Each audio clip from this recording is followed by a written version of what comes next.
So this is stage 3 of the training. We've got Blue here, just finished all his recall training. What we're gonna do is just show you what the finished product kind of looks like and the final phase of the training. Just be aware we have kind of done quite a bit of training with this dog to get it to this point, so don't try skip to this stage without going through the appropriate steps. So what I'm gonna be doing is I'm gonna give Blue the chance to come back. So I'm gonna say, Blue, come. If he chooses not to listen, I'm gonna repeat the command and tap him on the collar. The level is gonna be slightly higher than it would be if I was conditioning the equipment or the command, because the dog now understands what's expected of him. What I'm going to do is I'm going to say come, I'm going to tap the collar. If he doesn't listen, I'm going to go up a couple of levels, tap, up, tap, up, tap. When he responds, I'm going to turn the collar back down to what level it was on, so around about a 6, and then I'm going to start again. So the level's kind of going to go, I'm going to call the dog, he's going to choose not to listen, up, up, up, up, up. He listens, level comes back down, start again. Up, up, up, up, up, listens, level comes back down. That allows me to always get the level right, so I'm not overwhelming the dog, I'm not correcting the dog too high, it's the right level. I want a smooth response if I can get it, so I don't want the dog jumping off all fours or yelping. I want a response where the dog goes, oh, I know what that is, I need to come back. Like I said, we've done a lot of conditioning to get this response. Let's go. Come on. Blue, come. Good boy. Good. Leave. Let's go.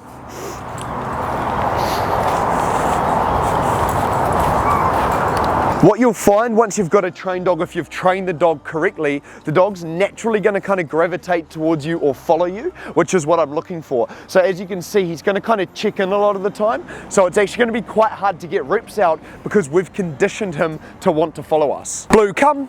Good boy. Sit. Good. Good boy. Free. And a release. So I haven't actually had to use the collar yet.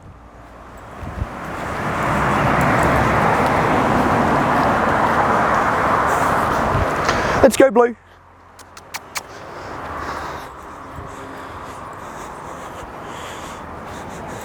Come on, Blue. Blue, come. Good boy. Sit. Good. So this dog's listening really well now, so now I'm going to go check him under distraction, and we call this proofing and maintenance. So we're proofing the dog and maintaining the dog's behaviour around higher levels of stimuli to make sure the dog's going to listen in any situation. So this is one of the parts of the training that we do here when your dog comes for board and train or recall training with us. We really proof the dog under very high distraction. So obviously this is a pack of dogs. Doesn't get much higher distraction than this depending on the dog, but this is an environment we make sure the dog's going to listen in before we send the dog home. So what I'm going to do is I'm just going to kind of show you the process of us proofing the dog under distraction once again, and just showing you the process I go through when the dog is distracted. Once again, we're going to call the dog, come, dog doesn't listen, I'm going to go up, I'm going to start on a level, I'm going to repeat the command tap, doesn't listen, I'm going to go up again, tap, up, tap, until the dog responds, then bring the level back down.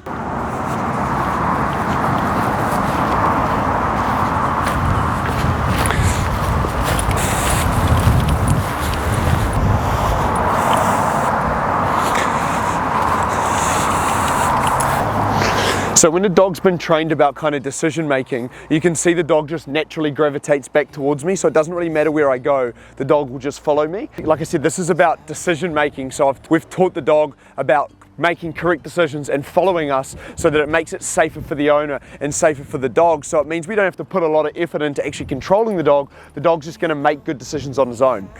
Blue, come. Good boy, good boy. So once again, collar's not needed. Sit. I haven't used the e-collar just yet. Sit. Good. And what I'm going to do is I'm actually going to show you what happens when we take the e-collar off. Free. So when a dog's been conditioned correctly, you shouldn't have a difference whether the e-collar's on or not. The dog's still going to do the same behavior. That e-collar acts as an insurance policy so that if the dog doesn't listen, I can still communicate. But like I said, once the dog's been conditioned properly, it doesn't matter whether or not the e-collar's on. It's just a tool at the end of the day. Blue, come. Good boy, good boy, good boy, sit, good, free, good boy, good boy. Let's go, Blue.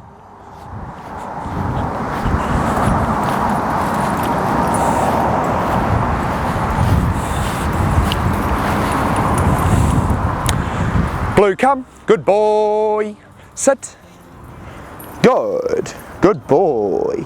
Free. So what we're going to do is we're actually going to kick it up another level and we're going to go in with the sheep. I haven't taken Blue in with the sheep, so this is going to be a good way to show you how we would deal with a completely new distraction. Once again, once you've got everything set up properly, a new distraction becomes very easy because the dog actually understands what's expected from it. Do the work, put the work in to get the right result versus trying to get to the end result too quickly. It does take a good 10 to 14 days of a lot of practice to get the dog there. Sweet, so we've got the sheep in here. This is a new distraction to Blue. Once again, I'll show you how I'm going to proof the dog around this environment and what I'm looking out for and what I want to do to make sure that Blue here is safe around stock. So I'm following the same process. I'm calling the dog once. The dog doesn't listen. I'm repeating the command, tapping the collar and slowly escalating the level until I get a response. Other things I'm going to look out for is Blue starting to eat the stools of the animal. So that's a sign that he's starting to see them as prey. So I'll stop any stool leading. I also will stop any tracking. So if he starts to track too intensely and he starts to follow the scent of the sheep too much, I'll call him back. I also want to check him chasing the sheep and call him back from chasing the stock. So that means I know I've got control of him even if he does take off on the owner or on me. So the few things we're going to work on. So we're going to walk around, correct him, tell him oi for eating his stool, and then we're going to stop him for tracking, and then we're going to stop him mid-chase. Let's go, bud. Oi, oi, oi. So I'm going to stop the stool leading. That was a correction on a level 8 on the collar.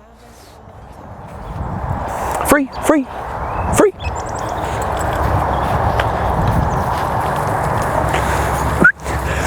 The rolling in the stool is him trying to cover himself in the animal's scent so he can take the scent away with him. It's a natural thing that dogs do. You don't necessarily have to stop them for this. There's something telling me he is in predatory drive. Let's go.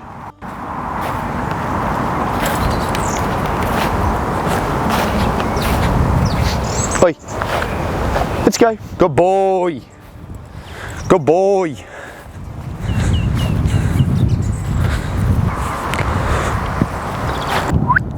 Blue.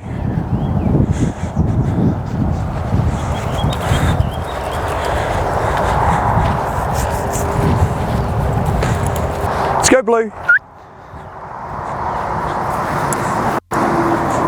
Oi. Let's go. Let's go. Blue. Let's go, boy.